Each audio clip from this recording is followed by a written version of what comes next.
एक किरात नगर है जहां सभी वर्ण के लोग रहते हैं। उसमें एक देवराज नाम का ब्राह्मण रहता है। काम क्या है उसका? काम है उसका अलग। दरिद्रो रस विक्रेता देवधर्म परामुखः।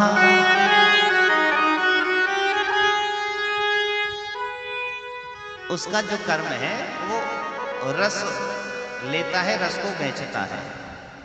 कौन सा वाला रस? जिस रस को ताड़ी भी कहते हैं, खजूर से जो रस निकालते हैं वो वही रस बेचता है, जो कि एक मादक है। वैसे तो पीना भी नहीं चाहिए, मादक पदार्थ है। वो रस का व्यापार करता है। क्यों? क्योंकि कभी उसने ज्ञान की प्राप्ति की नहीं, भगवान से बहुत दूर है ब्राह्मण कुल में जन्म लिया, लेकिन किसी वर्ण विशेष में जन्म लेना ही सब कुछ नहीं होता। सुदामा जी कथा सुनी होगी ना आपने, कल समापन जब था तब सुनी होगी। श्लोक में क्या आया? ब्रह्मणो ब्रह्मविद् महा विरक्त इंद्रियार्थेषु प्रशांतात्मा जितेन्द्रियः।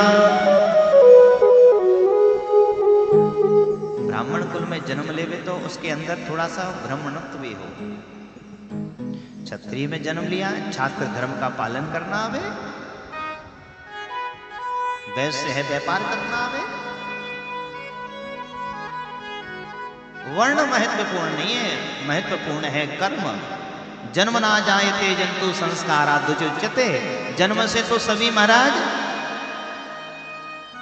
सेवक है, शूद्र है, सभी जन्म से, लेकिन संस्काराद् उच्यते है, और संस्कार के द्वारा ही वह व्यवस्था बनती है। जैसे संस्कार होंगे हमारे अंदर, जैसे संस्कार आवेंगे। संतों की कोई वर्ण, कोई जाति नहीं होती। जाति न पूजे साधु की पूछ लीजिए ज्ञान। मोल करो तलवार का पड़ा रहने दो ज्ञान।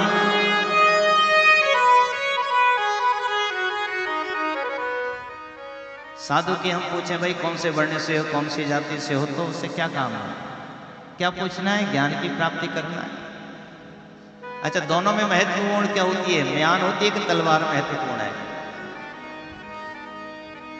कोई चोर घुस जावे, म्यान लेके दौड़ोगे कि तलवार लेके पीछे दौड़ोगे? किससे रक्षा होगी? मोल करो तलवार का पड़ा रहने दो म्यान।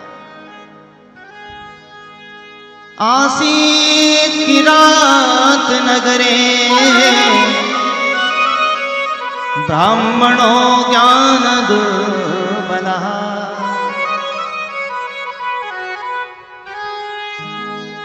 माता पिता पत्नी देवराज के सब थे, लेकिन इसने एक गणिका को देख लिया जिसका नाम है शोभावती। उस गणिका को, उस वैश्या को देखा, इसके मन में काम जनित पीड़ा उत्पन्न हुई और बार बार उससे वार्तालाप करता, उसके साथ रहने लगा। बहुत समय तक विहार किया, दुराचार में लगा रहा, पाप कर्म करने लगा। पत्नी ने बार बार रोका, किंतु इसने एक भी नहीं मानी। चाणक्य महाराज को सब जानते कि नहीं जानते? चाणक्य जी को। चाणक्य बहुत बड़े विद्वान हुए और इन्होंने एक नीति लिखी है, चाणक्य नीति। बड़ा सुंदर उसमें नीति के विषय बताए।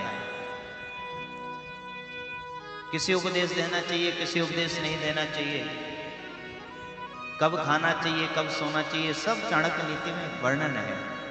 चाणक्य नीति में चाणक्य ने कहा, कामातुराणां न भयं न न लज्जा क्षुधातुराणां न रुचिर्न बेला विद्यातुराणां न गुरुर्न बन्धुः क्रोधातुराणां न सुखं न निद्रा कामातुराणां जो कामी व्यक्ति है वो कामी व्यक्ति के लिए ना भय होता ना लज्जा होती। उसको लज्जा नहीं होती, उसको भय नहीं होता। क्षुधातुराणां न रुचिर न मेला जिसको बड़ी भूख लगी है, चाणक्य जी कहते हैं उस भूखे व्यक्ति के लिए बहुत भूख लगी है, उसको ना समय दिखता न रुचि दिखती, अच्छा भोजन बना कि नहीं बना, समय क्या चल रहा है वो भी नहीं दिखता। विद्यातुराणां न गुरुर्न बन्धुः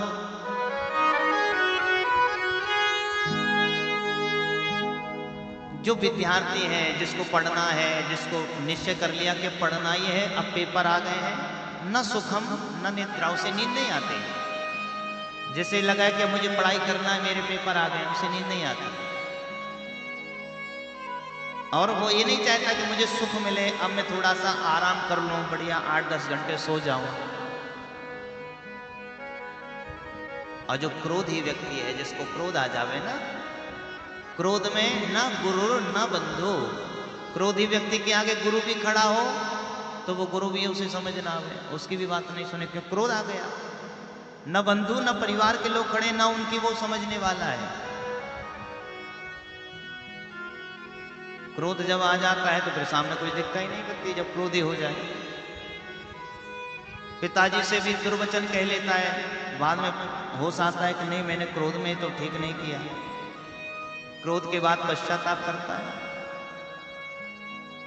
और जब क्रोध आता है तो सबसे पहले बुद्धि का ह्रास हो जाता है, बुद्धि क्षीण हो जाती है। गीता में कहा क्रोधातुराणां